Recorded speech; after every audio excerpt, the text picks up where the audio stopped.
Team coverage on the ground and in the air covering the rush hour demonstration that shut down Lakeshore Drive. Let's start with CBS 2's Jim Williams. He's live at Wrigley Field. Jim. Rob and Erica, the protesters arrived here at Clark and Addison at about 5:45, and right now they are standing at the intersection there, and we have the same security setup that we have seen after Cubs playoff games in the World Series. You have a line of police officers on or near bicycles. You have barricades, more police officers, and then we have police officers here on horseback. Some of the signs that we see here, Emanuel and Rauner have co-opted the black community. We see one that says this system cannot be reformed, it must be overthrown. Occasionally we hear drums. Let's look above or near the marquee there, the famous Wrigley Field marquee. There are fans. There were, at least a moment ago, there were lots of fans looking down at the protesters. That crowd has thinned out a little bit.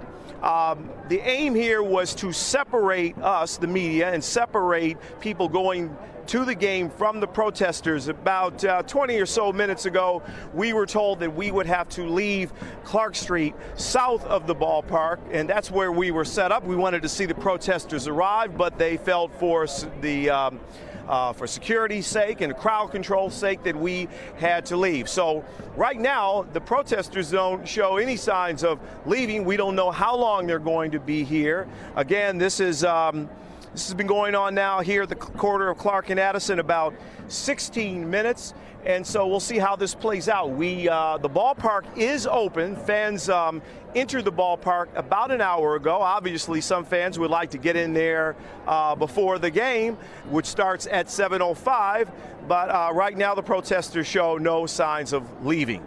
Live at Addison and Clark outside of Wrigley Field, Jim Williams, CBS 2 News. Rob, Erica? Okay, thank you, Jim. That is Jim's vantage point from the ground. Now let's take a look at Chopper 2 pictures over Wrigley Field right now at Clark and Addison, the area Jim was just talking about. You can see they're taking up the intersection, and the authorities are not letting them get any closer to Wrigley Field.